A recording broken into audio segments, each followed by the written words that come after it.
Yes, people, apologies. I'm a couple minutes late. I was just finished filming back again with Troops and Zar. And boy, yeah, man, another one. This time, I promise, no rum this time. Big up everybody that has been waiting. The way I'd literally just put it on Instagram now and Twitter. The promotion on this one has been a bit of a I can't say the word yet. I'm still not 3 minutes in. I've got to get better at that. But big ups to everyone waiting. Rashad 13 with the breaking news. Jim Ratcliffe bids for Chelsea FC. And Younes has just sent me a message regarding that. And he's going to explain it a bit since he knows the details. Here is the voice note, the exclusive. Bro, not sure if you heard. There he is. I don't even need to give the voice note. He is here just on time, as I was about to say. He is going to enlighten us with this news about Jim Ratcliffe. What is going on, Younes? I'm good, man. I'm good. You're getting me excited now. What's going on? What's going on? Oh man, no, but after yesterday, yeah, I needed this. After yesterday and the fact that we couldn't hit a barn door. Okay. This is how we're gonna do this. This is how we're gonna do this. Yeah, I have to stick to the script. Yeah, of course. Let's get through the game first. Yeah, and then we're going to come on to the spicy news because I know the room has to build a bit and I don't really want people to wait and have to go back when they jump in the live to hear it. So let's give people a chance to come in, sort of build up that anticipation a little bit. And to the people that are like, Guni, come on, man, I don't know anything about it either. I am as much in the dark as some of you are. Yeah, I'm as much in the dark as some of you. So listen, I have to be patient too. But big up everyone in here. Smash up that like button as you are joining as well. Make sure you subscribe if you are new. Yeah. Let's discuss that absolute failure of what was a performance yesterday. I had to use a non-inflammatory word because we are not within the parameters to be using such language before we get demonetized. So I have to be wary of that since a certain Jorginho Frello has cost me monetization because I called him a C word several times when he missed the penalty against West Ham. But I will take that demonetization on the chin. That frustration was needed to be vented. But let's discuss yesterday's game, Younes. Old Trafford, we haven't won there since 2013. Surely an incentive to go over there and get 3 points against the worst Manchester United team we have seen probably in the entire time I've been alive. And I've been here 33 years. So that's a long, long time. Do you know what I mean? But, bruv, let me just stop being sarcastic and waffling, Younes. Just what went wrong yesterday? Bro, we can't finish. That's it, innit? I mean, I agree. I've been on the planet for what is about to become 30 years, yeah? And I agree with you. I have not seen Man United this bad in my entire life. And they were there for the taking, and we knew this, man. I said it in my preview. You said the same thing. All the others said the same in terms of United are not the same United. They're not even close. They're going to be there, broken and ready to be taken advantage of. And we didn't do that. We did. But then we couldn't finish. You know, the amount of times we got through and the amount of times we got into the box with ease, the amount of times Reece James was on his ones, not even being looked at, the amount of times that Kante and Jorginho, even Jorginho managed to get to the edge of the box because United just done nothing. We can't finish. Honestly, if we could finish, the game would have finished double digits yesterday if we were serious. But if we're talking realistically, that should have been 5-0. Should have been easy. My thing is, because listen, Manchester United yesterday, because really and truly, I knew they were going to be poor, but I wanted to analyze just how poor they were. So my focus was slightly shifted for that game. The first opening, it was 4 or 5 minutes of the game. They were pressing with intent. I was thinking, United can sense there's, you can smell blood. They're actually coming for us. They were pressing with intent. We were still keeping possession well, but nonetheless, they were still forcing us further back into our half, which is what you don't want to see. After 3 or 4 minutes, completely switched off, capitulated. The press was poor. It was an absolute diametric opposite of what we saw in the first opening few minutes. Players that had no business being given space were having acres of space to run into. N'Golo Kante, countless times, he was just charging into the opposition's half, eating up so much ground. Similar with Reece James. Jorginho, the amount of times I saw this guy with absolutely zero pressure around him to be able to None. just dictate the play and just make a Yep. pass. It was like, but I was like, what am I seeing here? Yeah. Yep. I'm happy at how we're retaining the ball. I'm happy at, especially in Golo Kante, how he was winning the ball further up, and even some of the decisive passes he was playing was robbed of an assist. Absolutely robbed of an assist. We're going to come on to that Kai Havertz chance later on, but everything was going right until we get to that imaginary line that I call the final third. And I mentioned this to you in the last live. We crossed the final third. Yeah. We are like a hitman with no trigger finger. Facts. That's exactly what it is. We're going in to do a job with no trigger finger. We get into the areas, yeah. Nothing happens. The amount of times I saw balls going in, yeah. Lovely, low-driven balls by Timo Werner, Reece James, whoever was out there delivering them balls. In the key danger area, why I saw several times there is not a single striker in or around that penalty area or even at the back post at times. Yep. And there I was praising the tactic. I'm thinking, okay, they realize aerially Manchester United is strong. Our chances in the air with Kai Havertz isolated in that box is not going to happen. The low-driven crosses is where the chances are at. And we saw how many of them are flashed across goal. Mason Mount flashing them across goal. James flashing them across goal. Nobody there with the instinct to even... Timo got close, but even still, he should have been putting that one away.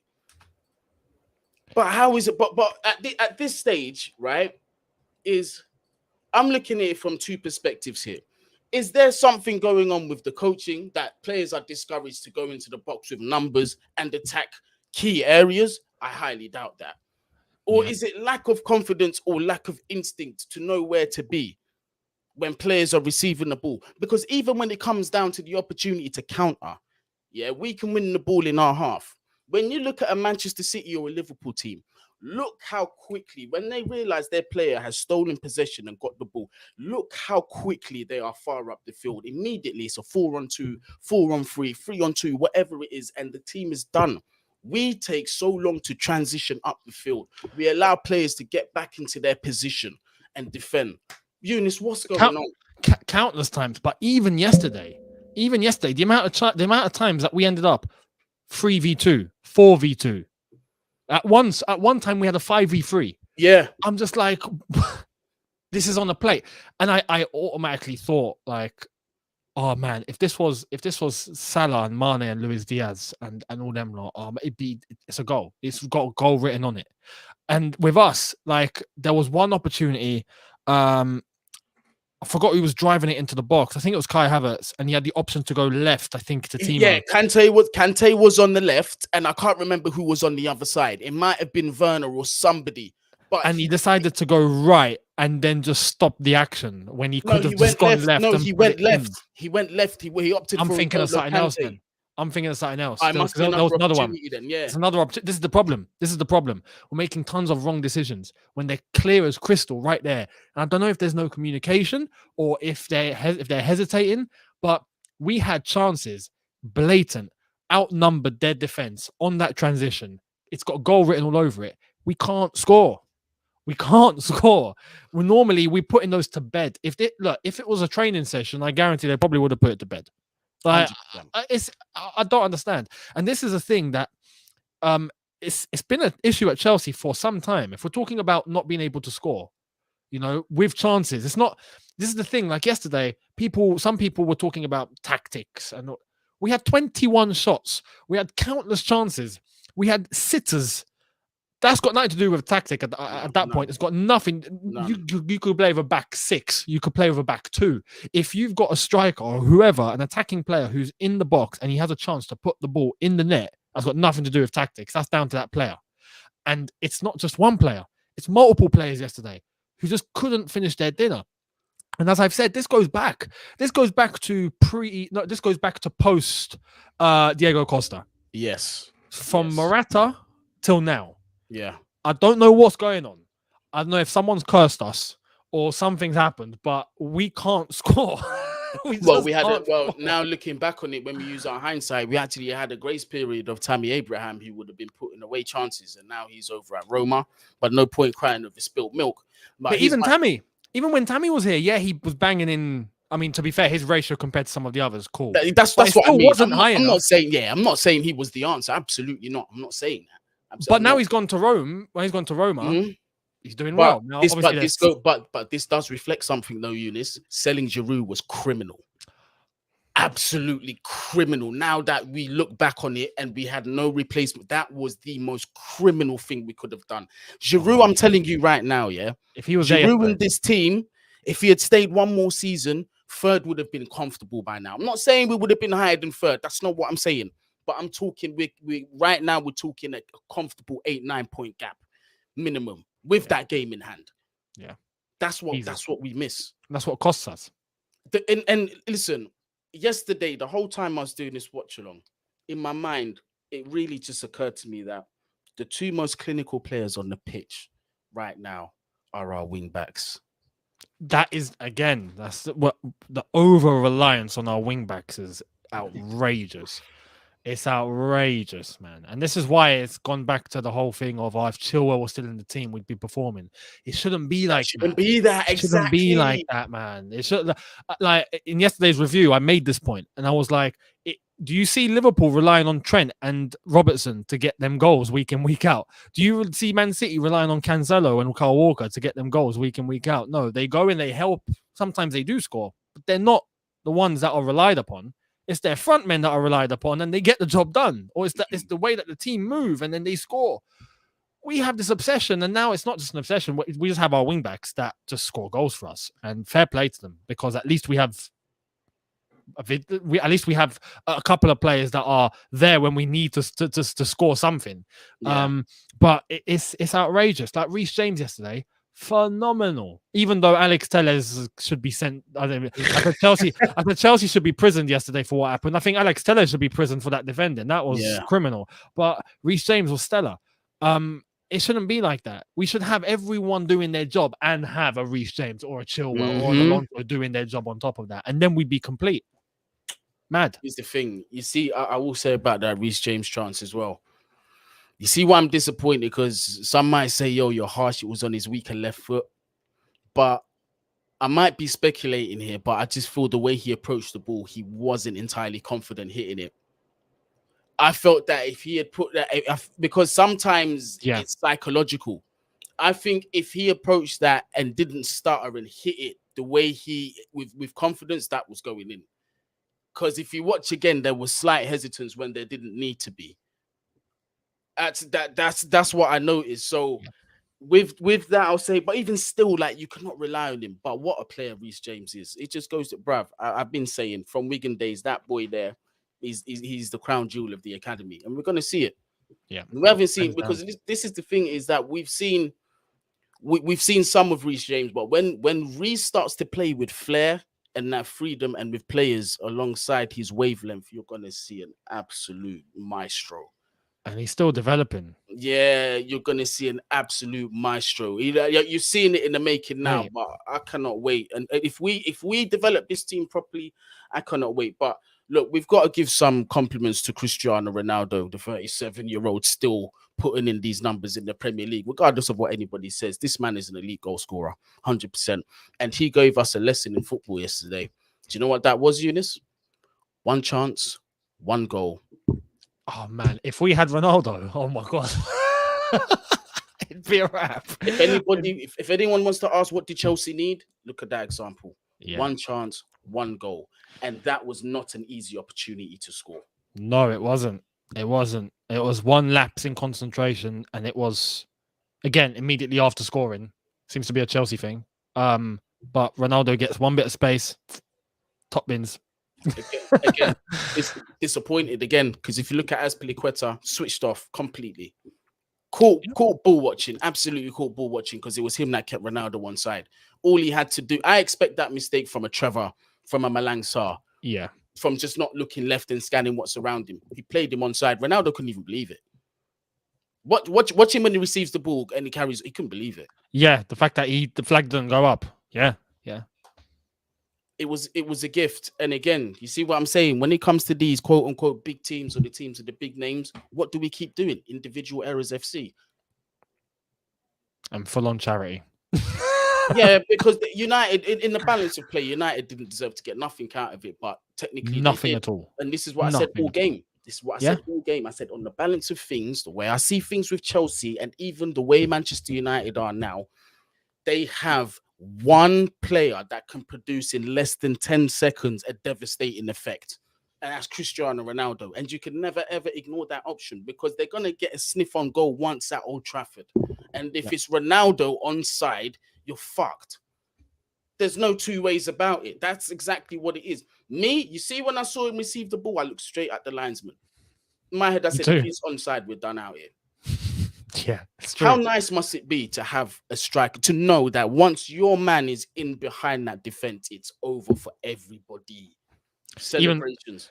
Roy Keane after the game speaking about that Ronaldo goal was like, look, if Ronaldo is like with all the chances Chelsea missed, if Ronaldo is in that Chelsea team, he scores 50 goals a season. 100%. And I can see how. Yeah. It'd be crazy. But I don't know what it is, but we just have this issue where we can't finish our dinner. We can't finish a sentence. I mean, now look, Arsenal, I think, are 6 points behind us. We've got no more games in hand. No, we have one. Do we we? not? We have one. Okay, we've got one game in hand, but I'm guaranteed to win that. We've got Everton coming up this weekend away, who are fighting for survival in the Premier League, may I add. Oh, no, sorry. No games in hand. My See, bad. there My you bad. go. We've got no games in hand. And next we've got Everton away from home, who are fighting for Premier League survival. As bad as that, as bad as they've been from what you've seen, do you have any confidence we're coming out of there with 3 points, considering what's at stake for Everton as well? Man, I'd like. I said this against United. I don't know if I want to say this. Look, surely, like we're going to face Lampard's Everton. Like they're in the mud. Mm-hmm. But I said this about Arsenal. I said this about United, and now we've got like it's by levels. Arsenal were bad enough, got smashed by them. United are worse, giving them a point. Everton are worse. We might just give them 3 points. We might just. And I said it on Back Again, Zara on Tuesday, the episode coming out tomorrow, and they couldn't believe what I was saying. I said, what can you show me recently that can give me any confidence that we are going to get 3 points at Goodison Park against an Everton? I don't care if it's Frank Lampard that's on the touchline, who are fighting for Premier League survival. Tell me. Yeah, that's the tactically it should be a no contest.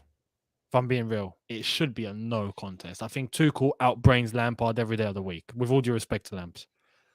But yeah, Everton and their players are going to be coming with blood, sweat, and tears, ready to leave everything because they haven't got a choice. If not, they go to the Championship.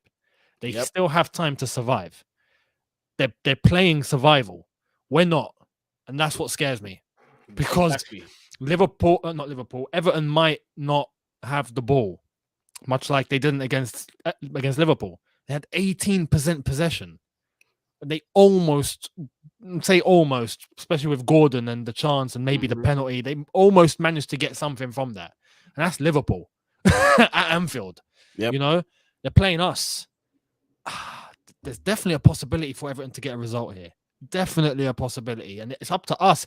Our players need to go in and show that we want it. And I don't think we want it as much as Everton want it because you can't. Just psychologically, you can't. Because Everton are forced to want it. We're not. Exactly. They're backed up against the corner. That's the thing. So for me, honestly, I'm not going to be surprised if we come out with no points. And I'm just being realistic here. It doesn't feel good to say this. This ain't me taking a dig at Chelsea. I'm just looking for something to give me some sort of confidence. And, you know, although, Kai should have taken them opportunities as well. This is the part where I've also got to remember that Kai is not a natural number 9. No, he is going to miss chances. Can he become that article where he becomes more clinical? Time is certainly on his side, and current management is certainly on his side. Yeah. But our teammates on his side consistently, that's the question mark that we have. But absolute poor performance from Chelsea yesterday. Even worse for Manchester United. They were buzzing getting that point, and rightly so. Ralph Rangnick, he's happy about that. Sure, the United fans are as well, but it is what it is. Yeah. But we have had some breaking news today. I did want to wait a little bit until more people got into the live. It is regarding a takeover bid for Chelsea Football Club. Now, this isn't something that I've seen for myself. Younes has informed me just before the live. So I'm going to let Younes give us some information on what he's just heard. Well, there's been more news since we've gone live. Okay. So basically, what's happened? Sir Jim Ratcliffe, who we thought was finished and not interested, has come in Aguero style, proper Aguero moment, last minute winner, with a £4 billion bid. Wow. And he's promised 1.75 billion of that to go into the stadium, the team, and the infrastructure. How much is needed for the stadium? Do we know? No, but there's always talk of around the £1 billion mark to get a stadium properly up and running. So Okay. I'm guessing around there, and then the rest. So 1.75 depends on the stadium. I'm guessing it'll be around that. So when we had the plans for the stadium, there was always talk of £1 billion. I remember just £1 billion being thrown about here and there. So I'm guessing it'll probably be around that. But not only has Jim Ratcliffe come in last minute now with a bid, he's spoken to Bruce Buck. The bid is in as of this morning. Wow. It's under consideration, which goes to show you, if you've got enough money, you can do what you want. Because the whole bid and the whole process didn't involve him. But now he's come in after all of that was gone down. It's just rendered the whole thing meaningless. So there's that. And we now know that Stephen Pagliuca and Martin Broughton's bids have failed. Oh, Paggy's out. Broughton's out. If it wasn't for Ratcliffe, Todd Bowley would have won as of today. Ooh. So now we've got Todd Bowley's consortium versus Ratcliffe on his own. But what's this? Yo, this is mad. So now, out of the two, Chelsea Football Club, this is a soap opera. I don't know nothing about this Ratcliffe guy, bro. I just know he tried before. I know he's a Chelsea fan. But no, he's a Man United fan. He's a Man United fan. Was a Chelsea season ticket holder for quite some years. Yeah. So what's he? So what's his background saying? What's his bank account telling us? No, all right. So he owns Ineos. He's owner of Ineos, who are a petrochemicals company who have existed for time. He's made pretty much all his wealth from there, and he's since then got involved with Team Sky Cycling and managed to take them over to become Team Ineos. Bought Nice, so he owns Nice. Bought he has a Swiss club who compete in the Swiss league, and he's also a partner of the Mercedes Formula One team now, where there's investment going into the Mercedes Formula One team. He's worth 16 billion. He's richer than Roman on his own. And he's coming on his own. He's coming in the same format as Roman did. So Roman came with his company, the Ford something, something like that. So Fordstam ended up becoming owners of Chelsea Football Club, but it's Roman. Jim Ratcliffe is coming with Ineos, basically, but he will be the sole proprietor of Chelsea Football Club. So, Jim Ratcliffe has come in literally last minute and put $4 billion on the table, and in a statement as of this morning said that it's not about making profit. I'm not here to make. He said I make money elsewhere very comfortably. So I just want to. He said he wants to turn this team into a fine club of London, which is great. It sounds beautiful. It sounds fantastic. The whole thing sounds great. But yeah, I don't know what's going to happen now. So mad. And he's the sole British bidder, which does help things. The irony is, the press, even Chelsea fans, there's not going to be an owner like Abramovich who will have a single ownership of Chelsea Football Club. Those days are dead and buried. You see the politics that come with that. The Premier League will not allow them. It will not be like how it was back in the day. Chelsea, their days are numbered. You lot are in the mud. Oh, Yeah. he's British, so we know he ain't getting no sanctions. And he's a Tory donor. I don't know how I'm supposed to feel about that. I don't know, bruv. I Like, mean, he's on very good terms with the British government. Let's okay, just say that's that. good. But put Very it this good. way, just being honest with you, I am very politically challenged when it comes to any sort of discussion. I am like at like a 4-year-old's level. Do you know what I mean? I have no idea. But, bruv, are we switching allegiances now? Look, so the whole Todd Bowley bid, right, was the best, I think, out of all the bids that came in. Yeah. Right? I had an issue at the beginning of having a consortium. Yeah. I didn't want a consortium. But all the bids came in and they were all consortiums. So we're like, okay, we're just going to have to pick the best of the bunch, I guess. The best consortium, made the best consortium win. Now we have a bid that's coming who's not a consortium and politically simple. In terms of finances, simple. In terms of sporting background, simple. This has just simplified the entire process. As far as I'm concerned, on every level, this is the bid that I didn't think we would need, or I didn't think we'd get, and now it's come in, and I'm like, you know what? This is just a lot easier to do. It's a lot easier to do. And when you and when you look at the favors he can probably call in, especially in terms of like, you know, twisting the council's arm a little bit when it comes to the development of the bridge. Yeah. Also, I think he's so he's based out of Monaco now, which means his tax residence is Monaco, which means he's saving apparently 4 billion from what he would have ended up paying if he was resident elsewhere. So financially, he's sorted.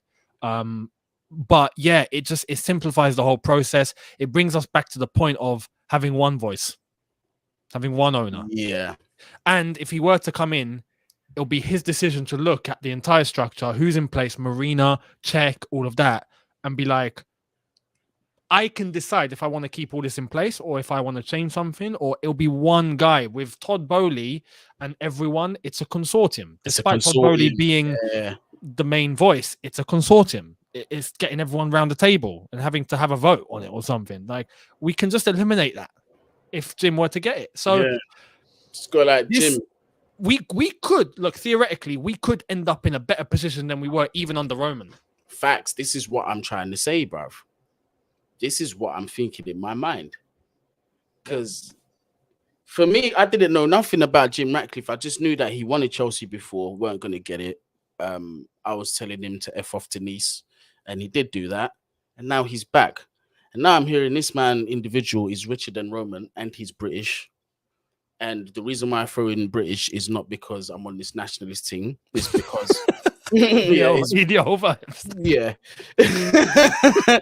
it's because I know that's going to work to his advantage. So bruv, for me, it's a no-brainer. You've got one man who's got that kind of money, who seems to have, and this is the thing, this is not just a fleeting interest. There's documented previous interest in the club. So he probably already has in his mind the kind of way he wants the club to be run and the vision he's had for it. For him to come in this late as well probably shows he's been thinking about this whole entire time. He's played a blinder. He's played an absolute masterstroke. He's just said, you know what?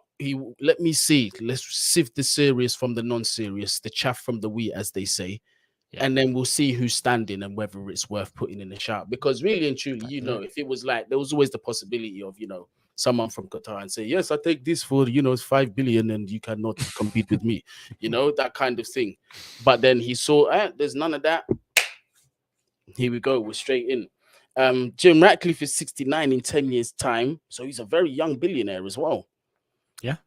Roman can come back for the club in 10 years. This brother's not letting go of Roman. Rashad, my friend, he's gone. He's gone. He's about to buy Galatasaray, one of them clubs, and turn them into Champions League winners. Watch this space. Unless Jim Ratcliffe walks in and all of a sudden we're still up there, then imagine having to face Roman. Oh, that would be mad. That would be mad. that would be a paradox. That'd be insane. I wouldn't even know how to treat the other fans. I'd be like, well, I guess it is what it is. You lot score, I'll just be like this. You guys score, we'll just be like, Yeah, yeah. Madness, what's gone down, man. It's never a boring day at Chelsea Football Club. This is the thing. He doesn't want to. Younes said this already, but I'm just Yeah. repeating this again, so I say this out loud. He doesn't want to profit from Chelsea. My God, you must exactly make like this one Roman. happen. Please, It's exactly like Roman. make this one happen. This has got to happen. This has got to happen. Do you think it's under consideration? So have they actually accepted it or no? He's spoken to Bruce Buck, and the bid is in. Now, what happens?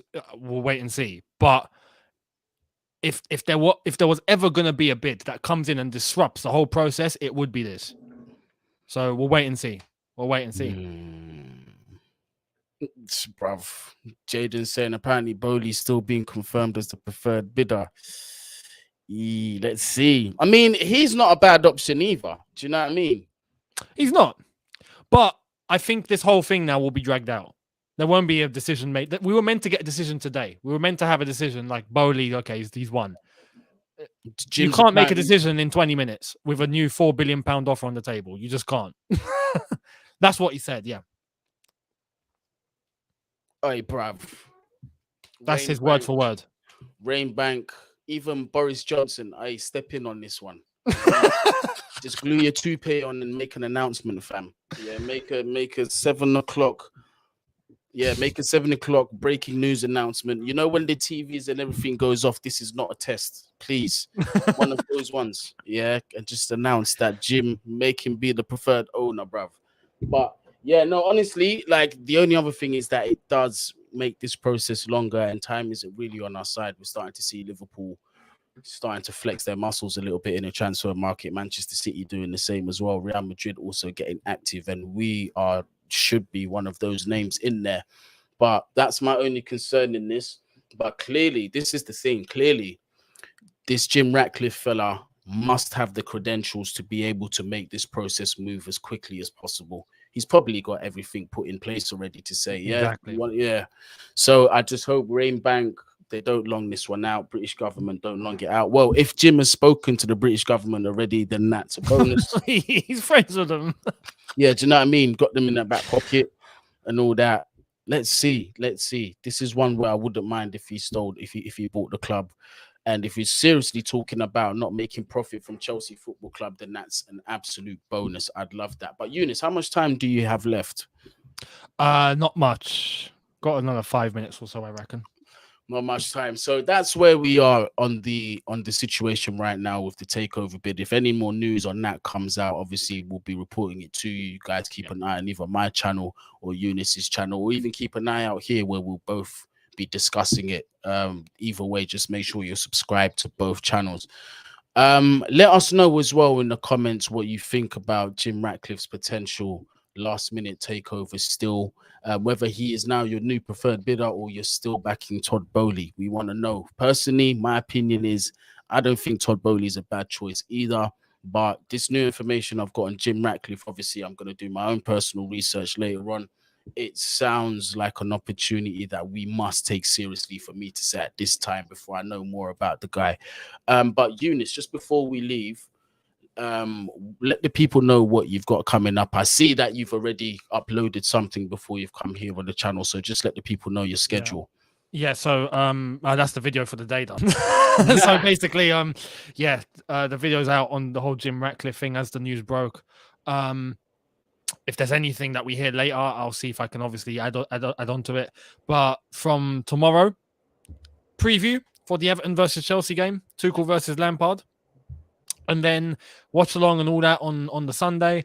And yeah, after that, it's just seeing what's going around and keeping up to date on tabs on what's up. That's it really, as we move into the cup final. I'm not gonna lie, Younes. I have a feeling that over these next 4 or 5 days is gonna be explosive news. Remember how it was when it first started, where there was like news, like I think we're coming into that. Well, I hope so anyway, because that will mean we're signaling an end to this whole saga. Well, unless if Chelsea somehow came out and just shut Jim Ratcliffe down, just went, no, we're sorry, it's too late, which I don't think they will do. because this is just too big to just wipe under the carpet or to just dismiss. It's 4 billion, and it's ticking every box. It's blown every bid out of the water completely. And I think Jim wouldn't have put this bid in at this stage knowing he'd lose. And that's his opening offer. Imagine, hypothetically, that is his opening offer. Because on top of that, remember yesterday or day before, Chelsea had asked all the bidders that were remaining in the process to add on 500 million. Mm-hmm. And enter Jim Ratcliffe, boom, 4 billion.